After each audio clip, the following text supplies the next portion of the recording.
First, the idea of the Qur'an as the miracle of Islam. Islam is fascinating in that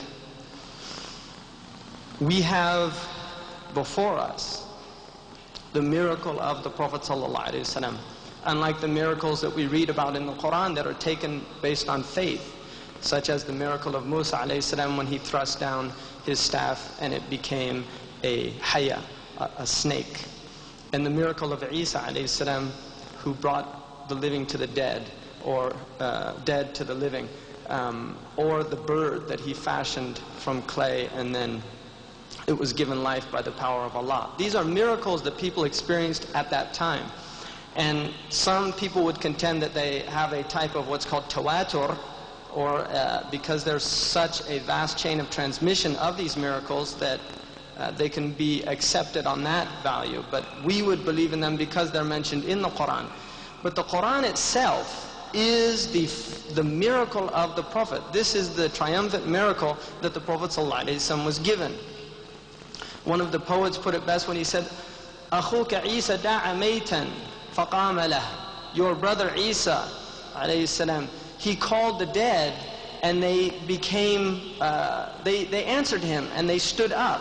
وَأَنْتَ أَحْيَيْتَ أَجْيَالًا مِنَ الْعَدَمِ. But you have brought generations back to life. The Prophet ﷺ's miracle is that his book is with us to this day. تَرَكْتُ فِيكُمْ أَمْرَيْنِ مَا تَمَسَّكْتُمْ بِهِمَا لَنْ تَضِلُّوا مِنْ بَعْدِ أَبَدًا. Kitab Allah wa sunnati. I have left two things with you. As long as you adhere to them, cling to them, hold to them, you will never go astray. The book of Allah and my sunnah. And the sunnah is in reality an explanation of the book of Allah. It is an explanation of the book of Allah. The Prophet ﷺ's life is a tafsir, a commentary on the book of Allah, so beautifully articulated by Aisha when she was asked, how was the character of the Prophet ﷺ? She said, كَانَ خُلُقُهُ الْقُرْآنِ. His character was the Qur'an. وَإِنَّكَ لَعَلَى خُلُقٍ عَظِيمٍ. You are on a vast character, a vast ethos. The Qur'an can be really summed up in one statement that Ibn Juzay says in his Tafsir al-Tasheel. He says that it is the call of creation, the invitation of the creation to the worship of al-haq, the truth, which is Allah subhanahu wa ta'ala. Now, this invitation is exactly that. It is an invitation. Da'wah in the Islamic tradition is an invitation. We invite people. We have never, historically have never, outside of the Arabian Peninsula, have never forced anyone to become Muslim. This is historically documented.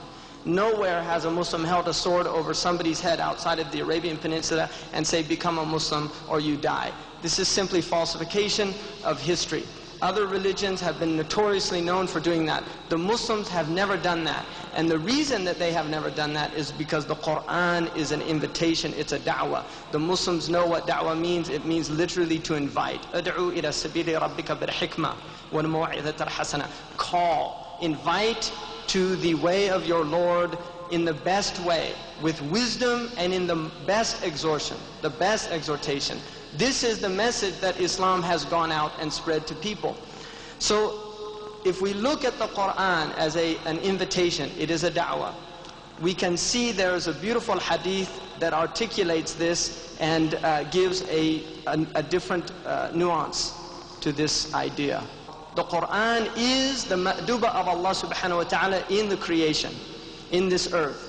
Ma'duba in the Arabic language means a place. There's two riwayah, two transmissions. One is ma'duba and one is ma'daba. The ma'duba is a banquet in which a king sets forth and invites those worthy of the invitation to his banquet. And they must have the proper and requisite adab in order to enter into the tent of the king. And the Qur'an is the banquet of Allah subhanahu wa ta'ala in his earth. The other riwayah, which is also sound, calls it ma'daba. If you look at the word ma'daba, it is what they call ism makan in the Arabic language. It's the place where one acquires adab. And adab is that which makes us human. The Prophet ﷺ said the best of what a parent gives to his child or her child is adab hasan, is good adab. This is the best and highest thing that a human being can give to his child, is good adab. And the Prophet ﷺ in a hadith that has some weakness, some people call it munkar, but it's by the consensus of the ulama, the meaning is sound. Addabani Rabbi wa ahsana ta'dibi. My Lord has given me adab, and how excellent He made my adab. The word adab in Arabic means courtesy. And it's a deep courtesy, it's a spiritual courtesy. And this is what the Qur'an is. It is a place where we learn the requisite courtesies in order to be fully human. And those courtesies are beautifully demarcated by our scholars in the two sections of fiqh, which are al-ibadat wal-mu'amalat.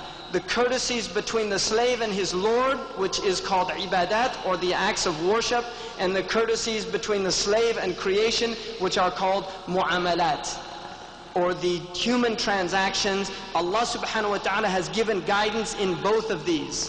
When we look in the idea of ibadah, ibadah has two aspects. The first is aqidah, and the second is ahkam. The aqidah can be broken off again into two branches. One of the sicknesses of the age is an obsession with aqidah, which in using Western terminology, which would go into the category of what they call charisma, or rules of which you learn. The aqidah is not complicated, it's something that can be learned very fast. The aqidah of Imam al-Tahawi is a beautiful aqidah of which the ummah has agreed upon. It can be learned very quickly. But the aqidah must be seen as three essential aspects. Al-qawl, what we say. We say Allah is one. We say Allah has no likeness. We say Allah has not give birth, does not give birth. These are aspects of the aqidah which we articulate. And then there is an i'tiqad, a belief in the heart, that aqidah must penetrate the heart. It cannot simply remain at the level of ratiocination, at the level of the intellect. It has to transcend the intellect and enter into the heart and directly impact the heart. And this is what manifests human behavior at the level that a Muslim is demanded to show. And this is where the aqidah then permeates every cell of the body, and the human being's behavior shows that he is a Muslim. That he is a Muslim. لَنَا أَعْمَالُنَا وَلَكُمْ أَعْمَالُكُمْ. We have our actions and you have our actions. It is actions that distinguish human beings and nothing else. It is the actions which distinguish human beings based on their understanding, because actions emanate from understandings and not vice versa. And this is very clearly understood in modern social sciences, and I would recommend studying the concept of cognitive dissonance, which is a beautiful insight, which the Qur'an gave us centuries before. I haven't found really any insights in my own personal studies of modern sciences, except that I've found already either explicitly articulated in the Qur'an and the Sunnah, or implicitly understood by the scholars of Islam who came later. If you look then at what the Qur'an is, the Qur'an is formulated on this idea of aqidah.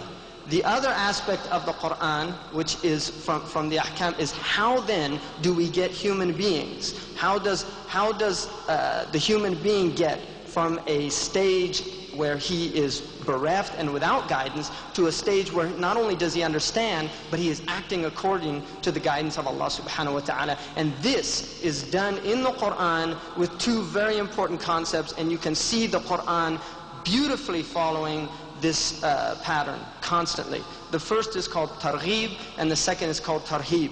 In targhib, what this means is that Allah calls us to the book of Allah and gives us the sound reasons for following the deen of Allah subhanahu wa ta'ala, and the benefits of following the deen of Allah, and what will happen with us if we follow the deen of Allah.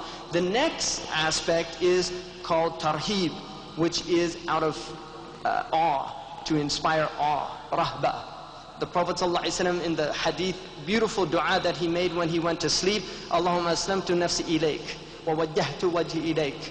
وَأَلْجَأْتُ ظَهْرِي إِلَيْكَ رَغْبَةً وَرَهْبَةً إِلَيْكَ. I have surrendered myself to you. I have faced my whole